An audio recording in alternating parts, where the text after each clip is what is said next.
Hello जी, नमस्कार, सलाम, सत श्री अकाल। Wish you all a very warm welcome to this channel. मैं आपका अपना डॉक्टर सचिन कपूर एक बार फिर से आपके सामने हूं जी, एक छोटा सा और ब्रीफ सेशन लेकर के that is related to spermatogenesis, sperm production. This is with reference to humans कि ह्यूमंस में स्पर्म प्रोडक्शन कैसे होता है, क्या क्या अलग अलग स्टेजेस हैं और कितना टाइम लगता है ह्यूमंस के केस में स्पर्म्स बनने में। सो स्पर्मेटोजेनेसिस नाम से जैसा पता चल रहा है, जेनेसिस मींस किसी चीज का प्रोडक्शन हो रहा है। सो एक सिंपल सी डेफिनेशन अगर हम दें स्पर्मेटोजेनेसिस को, so that is the production of the sperms, right. और कॉन्टिन्यूस है स्पर्म प्रोडक्शन जो है मेल्स के केस में, it is continuous. It starts during puberty. Puberty की एज बॉयज के केस में लगभग हम 13-14 साल के करीब लेते हैं। So around 13 to 14 years of age sperm production starts and it continues till death. A male continues producing sperms throughout his life.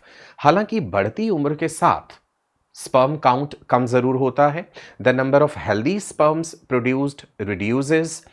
Ageing related जो चेंजेस हैं ऑब्वियसली वो जरूर आती हैं, लेकिन स्पर्म प्रोडक्शन कंटिन्यू रहता है। A male can father a child even at the age of 70 years, 75 years। कई केसेस में इससे भी ज्यादा एज में देखा गया है that a male can father a child. But यही चीज अगर हम फीमेल के केस में देखें, ओवा प्रोडक्शन जो है वो स्टॉप हो जाती है at a particular age. She stops releasing ova or the egg cells, which are technically secondary oocytes from her ovaries, because she attains menopause at the age of say 45 to 50 years. उसके पीछे भी reasons हैं, biologically reasons हैं that why female attains menopause, but male के case में ऐसा कोई pause नहीं है कि स्पर्म प्रोडक्शन बंद हो जाए। हालांकि आप देखेंगे बहुत सारी बुक्स इस बात को रेफर करती हैं क्लाइमैक्ट्रिक, मेल क्लाइमैक्ट्रिक या मेल एंड्रोपॉज, बट उसमें ऐसा नहीं है कि स्पर्म प्रोडक्शन स्टॉप हो जाएगी। तो चलिए जल्दी से एक सिंपल सी डेफिनेशन देखते हैं that spermatogenesis refers to what. Spermatogenesis is the process of formation of the male gametes, and gametes are the sex cells, that is the sperms. It begins during puberty and continues till death. With advancing age, the number of sperms produced as well as the quality of the sperms reduces. Humans के case में spermatogenesis का process जो है nearly 74 days लगते हैं, 74 दिन है जिसमें स्पर्मेटोजेनेसिस कंप्लीट होता है। एंड अच्छा, इसका मतलब ये नहीं है कि एक बार अगर बॉडी से स्पर्म इजैकुलेट हो गए तो वो 74 डेज तक स्पर्म नहीं बनेंगे। एक सेमिनिफेरस ट्यूब्यूल को अगर आप लेंथ वाइज देखेंगे तो उसमें स्पर्मेटोजेनिक वेव एंड स्पर्मेटोजेनिक साइकिल, ये दो कंसेप्ट्स हैं, इनकी डिटेल्स आपको जरूर पता होनी चाहिए। यहां पे आप male gonad, the primary sex organs, testis देख पा रहे हैं। प्राइमरी ऑर्गन इसलिए कहा है because they are directly involved in the process of gamete production as well as they produce sex hormones. Sex hormones in case of male are androgens, testosterone, then there are other androgens also, and even they are producing the proteinaceous hormones also like inhibin. इसके अलावा भी testis में androgen binding protein बनता है। In addition to that there is Mullerian inhibiting substance. Let's move forward. यहां पे एक sectional view में आप देख पा रहे हैं। अच्छा, ये सोचिएगा ये कौन सा सेक्शन है, क्या ये सजिटल सेक्शन है, ट्रांसफर सेक्शन है, लॉन्गिट्यूडनल सेक्शन है। सोचिएगा कि कौन सा सेक्शन दिखाया गया है। आप देख पा रहे हैं टेस्टिस के अंदर सेमिनिफेरस ट्यूब्यूल्स हैं। टेस्टिस को कवर करती है ट्यूनिका एल्बुजिनिया। इसके अलावा there other coverings also, tunica vaginalis है, ट्यूनिका वेस्कुलोसा है। ट्यूनिका albuginia enters into testes at certain places and it forms compartments. The compartments are called testicular lobules.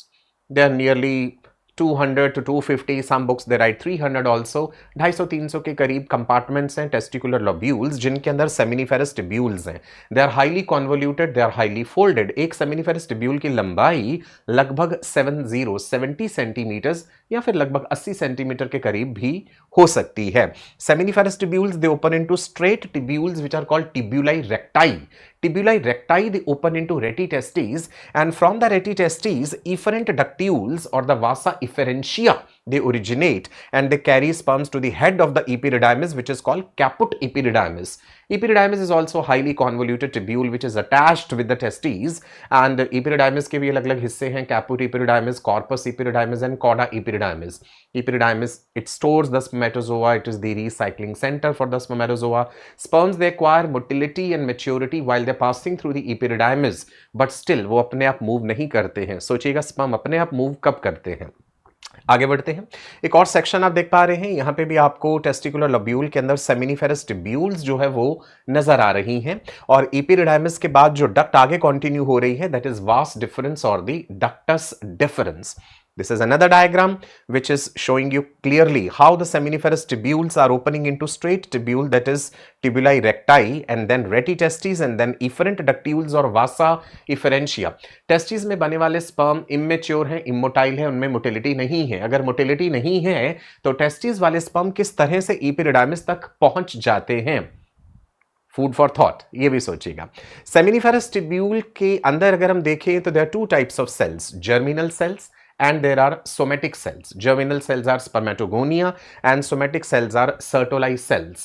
Sertoli cell discovered by Enrico Sertoli. They are also called sustentacular cells, supporting cells, nourishing cells, sustentocites. क्या body में कहीं और भी सस्टेंटिकुलर cell term use किया जाता है? Anyway, let's come back. Spermatogenesis की दो स्टेजेस ब्रॉडली आप डिवाइड कर सकते हैं, spermatocytogenesis and spermiogenesis. In some books you will find there is another term spermatidogenesis. Spermatidogenesis क्या होता है? स्पर्मेटिडोजेनेसिस अभी देखेंगे जी आगे. आपको एक स्पर्मेटोजोआ का स्ट्रक्चर दिखाया गया है यहाँ पे, जिसमें हेड है, मिडिल पीस एंड टेल है. बहुत सारी स्टैंडर्ड मेडिकल बुक्स कहती हैं there is head and tail only. Tail को ही फर्दर फ्लैजिला में एंड मिडिल पीस में डिवाइड कर दिया जाता है. But we can say head, middle piece and tail also. Middle piece में स्पाइरली अरेंज्ड माइटोकॉन्ड्रिया हैं. आप जानते हैं कि स्पर्म जो है वो फ्रक्टोज शुगर इस्तेमाल करते हैं. Human semen is rich in fructose sugar and seminal vesicles fructose बनाते हैं. अब सवाल ये है कि स्पर्म फ्रक्टोज शुगर ही क्यों यूज करते हैं, ग्लूकोज क्यों नहीं यूज करते? फूड फॉर थॉट, सोचिएगा. आगे बढ़ते हैं जी. सो स्पर्मेटोसाइटोजेनेसिस क्या है? Spermatocytogenesis means formation of the spermatids from spermatogonia. But see, एक चीज यहां पे ध्यान दीजिएगा, स्पर्मेटोसाइटोजेनेसिस, सम स्टैंडर्ड बुक्स और ऑथर्स दे से दैट साइटोजेनेसिस जहां पे साइटोलॉजिकल चेंजेस हो रहे हैं, that is the formation of the spermatocytes. Spermatocyte कहां से बनेंगे? स्पर्मेटोगोनिया से. स्पर्मेटोगोनिया भी हम अभी देखेंगे आगे. There type A spermatogonia, type B spermatogonia, intermediate spermatogonia. Dusty and crusty terms भी यूज किया जाता है कुछ स्पीशीज में. तो टाइप बी स्पर्मेटोगोनिया में माइटोसिस होता है, ग्रोथ होती है, प्राइमरी स्पर्मेटोसाइट बनते हैं. प्राइमरी स्पर्मेटोसाइट से सेकेंडरी स्पर्मेटोसाइट बनते हैं. So from the type B spermatogonia till the secondary spermatocyte stage, many authors say that it is spermatocytogenesis. Spermatid बनना है secondary spermatocyte से. So when secondary spermatocyte is converted into the spermatid, the spermatidogenesis, the formation of the spermatids. Spermatids, they differentiate into sperms. That differentiation process of spermatid into sperm is what is spermiogenesis. See, spermiogenesis, the other name is spermatiliosis. It is differentiation of the spermatids into sperms. Some books, they write it is metamorphosis of the spermatid into sperm. Just think of it that can we say that it is metamorphosis? Metamorphosis term we generally use for transformation of an immature larval individual into a sexually mature adult. Say for example, the tadpole larva gets converted into the adult frog and we say that is that is what is the metamorphosis. So can we use the term metamorphosis for conversion of spermatid into sperm or not? So it is spermiogenesis or spermatiliosis, differentiation or the transformation of those round spermatids into the sperm. So many changes are going to happen. Golgi complex is going to form the acrosome. So there are different phases. There is a cap phase, acrosomal phase, there is maturation phase. There is excess of cytoplasm which is going to be shed in the form of the residual body. Now, what are these spermatogonia? Spermatogonia, they are the stem cells. Their singular term is spermatogonium. From where they are developing? They are developing from PGC, primordial germ cells. So primordial germ cells, they undergo mitosis and they are going to form spermatogonia. Spermatogonia, they are of two types, you can say. Some books they write three types, type A, intermediate and type B. Okay, so let's take that there are type A spermatogonia. On the basis of staining properties and other histological features, we divide them into type A and type B. Type B spermatogonia जो हैं they enter into the process of spermatogenesis. Type B spermatogonia में spermatogenesis process होगा, ये sperm formation में enter कर जाएंगे। और जो टाइप ए स्पर्मेटोगोनिया हैं they are going to form a kind of reserve stock. They keep on dividing to form type A, type B, type A, type B. Type B वाले spermatogonia से sperm बनते हैं। ठीक है जी। एक बात और ध्यान रखने वाली बात है कि ये जो प्राइमोर्डियल जर्म सेल्स हैं they are originating from yolk sac. Spermatogonia का जो ओरिजिन है वो टेस्टिस के अंदर नहीं है। हम अक्सर कह देते हैं it is germinal epithelium. Ovary के केस में भी ऐसा कह दिया जाता है oogonia जो है germinal epithelium and all that. But germ cells have extra gonadal origin. That is something very important. They enter the testes during nearly the 5th week of the development. जो प्राइमोडियल कॉर्ड्स बन रहे हैं testis के, वहां पे spermatogonia जो है वो पहुंचते हैं। प्राइमोडियल जर्म सेल वहां पे पहुंचते हैं और स्पर्मेटोगोनिया बनते हैं। In the embryonic testis primordial germ cells they differentiate into spermatogonia which remain dormant during childhood and then actively begin producing sperms at puberty. Now, towards the lumen of the seminiferous tubule, there are layers of progressively mature cells. Suppose if you draw a transverse section, you want to show just one seminiferous tubule. We know that seminiferous tubule has Sertoli cell or the sustentacular cell.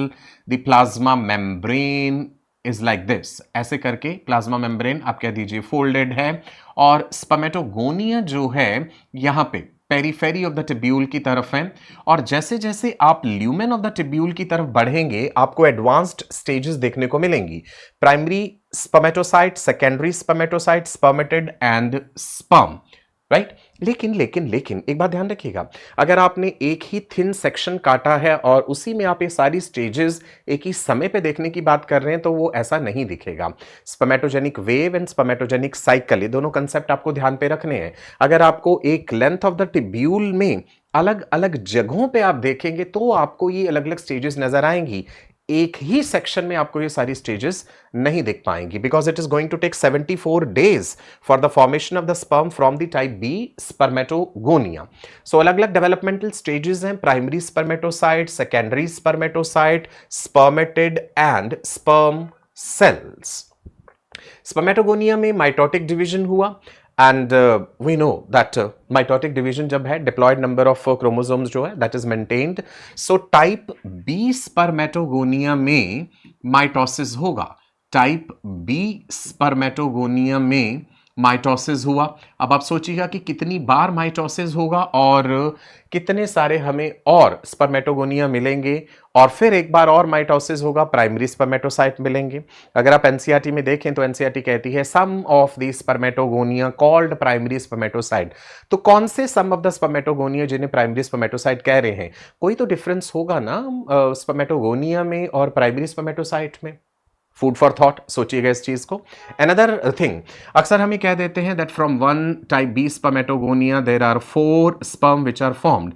Technically ये बात गलत है। आप देखिएगा standard text books हैं जो बताती हैं कि एक टाइप बी स्पर्मेटोगोनिया से जब 5 राउंड ऑफ माइटोसिस हुए तो एक्स नंबर ऑफ सेल्स बने, उनमें फिर से माइटोसिस हुआ, फिर से सेल बने, 32 बने, 64 बने, 128 बने, 256 बने एंड 512। 512 स्पर्म आपको मिलेंगे। और आप देखेंगे जब ये डेवलप कर रहे हैं spermatogonia, primary spermatocyte and all, ये सब आपस में कनेक्टेड होते हैं, ये जुड़े हुए हैं एक पूरी लाइन में, ये ऐसे जुड़े हुए हैं। और फिर एक साथ जब ये स्पर्मेटिड से स्पर्म बनेंगे तब ये साइटोप्लाज्मिक ब्रिजेस टूटेंगे, रेजिडुअल बॉडी जो है, एक्सेस साइटोप्लाज्म जो है वो तब शेड होगा। थोड़ा सा स्पीड रख रहे हैं बिकॉज आपको सिर्फ मैं ब्रीफली एक ग्लिम्स देने जा रहा हूं कि जो फैकल्टी ट्रेनिंग प्रोग्राम मैं रन कर रहा हूं उसमें किस तरह से, कितनी डिटेल में और क्या क्या चीजें हम समझ रहे हैं। यहां पे भी आपको टेस्टिस का सेक्शन दिखा के एक सेमिनिफेरस ट्यूब्यूल बाहर निकाल के फिर हमने उसे भी एनलार्ज करा। सर्टोलाइज सेल में किस तरह से स्पर्मेटोगोनिया जो है वो आगे आगे अपनी डेवलपमेंट कर रहे हैं। एक बात और ध्यान रखिएगा, throughout their development the spermatogonia और you can say that the developing spermatogonia they remain completely enveloped by the plasma membrane of the adjacent Sertoli cell. Blood testis barrier बनाते हैं सर्टोलाइज सेल। सर्टोलाइज सेल्स की membrane, adjacent cell की membrane काफी करीब आती है और टेस्टिस के अंदर जो सेमिनिफेरस ट्यूब्यूल है उसको दो कंपार्टमेंट में डिवाइड कर देती है, basal compartment and adluminal compartment. ये जरूरी है बिकॉज स्पर्म के सरफेस के एंटीजेंस कहीं ब्लड में लीक ना कर जाएं तो इम्यून रिएक्शन होगा, इसलिए developing germ cells are completely protected by Sertoli's cell, blood testis barrier बनाते हैं। इसके अलावा ये और बैरियर कहां है, ब्लड ब्रेन बैरियर भी आपने पढ़ा होगा नर्वस सिस्टम में। Primary spermatocyte completes its first meiotic division leading to formation of two equal haploid secondary spermatocyte, right? Primary spermatocyte में अब कौन सा डिवीजन हुआ, मियोसिस 1 हुआ, आपको मिल गए दो सेकेंडरी स्पर्मेटोसाइट। अगर आप एक की बात कर रहे हैं, एक से आपको दो मिल गए, हालांकि मैंने कहा टोटली काफी ज्यादा होंगे। और सेकेंडरी स्पर्मेटोसाइट में फिर मियोसिस 2 हुआ तो हमारे पास स्पर्मेटिड आ जाएंगे। Secondary spermatocyte undergo second meiotic division, meiosis 2 is similar to mitosis, we know that, and it produces 4 equal haploid spermatids. ये बिल्कुल सिंप्लीफाइड वे में हम बता रहे हैं, एक्चुअल में रियलिटी में ये चीज थोड़ी डिफरेंट होगी। जैसा कि मैंने कहा 512 स्पर्म बनेंगे। Spermiogenesis is the differentiation of spermatid into sperm. Spermiogenesis, अब now there is one statement which NCERT says, यहां पे काफी कंफ्यूजन है, बहुत लोग इससे गलत तरीके से पढ़ा भी जाते हैं। NCERT says after spermiogenesis sperm heads become embedded in Sertoli's cell. Now the question is, after spermiogenesis वो एम्बेड हो रहे हैं, तो उससे पहले वो डेवलपिंग स्पर्मेटोगोनिया फिर कहां थे? I told you throughout their development Sertoli's cell की मेम्ब्रेन में वो कंप्लीटली प्रोटेक्टेड रहते हैं, एनवेलप्ड रहते हैं। तो ऐसा नहीं है कि स्पर्मियोजेनेसिस जो है वो हो जाएगा, स्पर्म पहले फ्री हो जाएंगे, बाद में उनका सिर आकर के उसमें एम्बेड हो जाएगा। तो ये लाइन थोड़ी सी टेक्निकली गलत है। Sperm had become embedded in Sertoli's cell and are finally released from the seminiferous tubule by the process called spermiation. अब यहां भी लिख दिया they release from the seminiferous tubule, technically it should be that from the membrane of the Sertoli's cell. Sertoli's cell की membrane में sperm धसा हुआ है, यहां स्पर्मेटोगोनिया है, प्राइमरी स्पर्मेटोसाइट है, से सेकेंडरी स्पर्मेटोसाइट, स्पर्मेटिड, और जब ये मेम्ब्रेन ऑफ सर्टोलाइज सेल से ल्यूमेन ऑफ द ट्यूब्यूल में रिलीज होगा, उस प्रक्रिया को हम स्पर्मिएशन बोलते हैं। That is what is called as spermiation. ठीक है जी, so this is what is spermiation. It is differentiation of spermatid into spermatozoa. What is this? Spermiogenesis. But what is spermiation? The release of sperm from the membrane of the sertolized cell into the lumen of the tubule. वो भी sperm अभी finally mature नहीं है। Testicular sperms they are immature, they are immotile, they can not fertilize the ova. जब तक sperm अपने आप male reproductive tract का पूरा रास्ता कवर नहीं कर लेते हैं और उसके बाद फीमेल रिप्रोडक्टिव ट्रैक्ट में डिपॉजिट होकर कैपेसिटेशन नहीं होता है, तब तक उनमें फर्टिलाइजिंग एबिलिटी नहीं आती। अब सवाल यहाँ पे ये उठता है कि इनविट्रो फर्टिलाइजेशन आईवीएफ के केसेस में जब हम मेल बॉडी से सीमेन सैंपल लेके हेल्दी स्पर्म अलग करके एग के पास रखते हैं आईवीएफ में, तो फिर वहां पे फर्टिलाइजेशन कैसे हो जाता है? फूड फॉर थॉट, सोचिएगा। ये बिल्कुल सिंपल तरीके से हमने स्पर्मेटोगोनियम से प्राइमरी स्पर्मेटोसाइट बनाया, यहां पे ग्रोथ होगी, प्राइमरी से सेकेंडरी बने मियोसिस 1, सेकेंडरी से स्पर्मेटिड बने मियोसिस 2 हुआ, और फिर एक एक स्पर्मेटिड से हमने दिखा दिया कि एक एक मैच्योर स्पर्म सेल बन रहा है। Now here comes the standard medical text book which says कि 1 2 3 4 कितनी बार ऐसे जब मियोसिस हो रहा है, आफ्टर 5 राउंड्स ऑफ माइटोसिस हो रहा है, after 5 rounds of mitosis you get 32 spermatogonia. उसके बाद फिर से माइटोसिस हुआ, 64 प्राइमरी स्पर्मेटोसाइट, ग्रोथ भी हो गई। इसके बाद क्या हुआ है, यहां पे देखिए आगे जाकर के मियोसिस शुरू हो जाएगा। सो मियोसिस 1 मियोसिस 2 जब कंप्लीट होगा तो हमारे पास 512 स्पर्मेटिड हैं, 512 स्पर्मेटिड जो सारे आपस में कनेक्टेड हैं। फिर ये जो स्पर्मेटिड आपस में कनेक्टेड थे डिफरेंशिएट होंगे स्पर्म में, तो यहां पे हमको फ्लैजुलेटेड स्पर्म दिख रहे हैं। Sperm is the only cell in the body which has flagella, residual bodies यहां पे शेड हो जाती हैं। ये सिंक्रोनाइज्ड डेवलपमेंट क्यों है, इसके पीछे भी सोचिएगा, there is a reason, food for thought. जो मैंने बोला है ये उसी चीज का कंप्लीट एक्सप्लेनेशन आपको मिल जाएगा कि कहां कहां पे कितने माइटोटिक डिवीजन हो रहे हैं और कैसे ये 512 स्पर्म बन रहे हैं। गाइटन बुक सेज कि कितने दिन लगते हैं ultimately, as I told you nearly 74 days. Individually बताया गया है कि स्पर्मेटोगोनिया से प्राइमरी बनने में कितना टाइम लगा, से 25 डेज, फिर 9 डेज में सेकेंडरी स्पर्मेटोसाइट, फिर 19 दिन में स्पर्मेटेड, और फिर लगभग 21 दिन में स्पर्मेटेड से स्पर्म बन रहे हैं। Another simplified way of explaining this: primary, then you get the secondary, then you get the spermatid, and finally you get the spermatozoa. Spermiation process को थोड़ा एनलार्ज्ड व्यू में दिखाया गया है।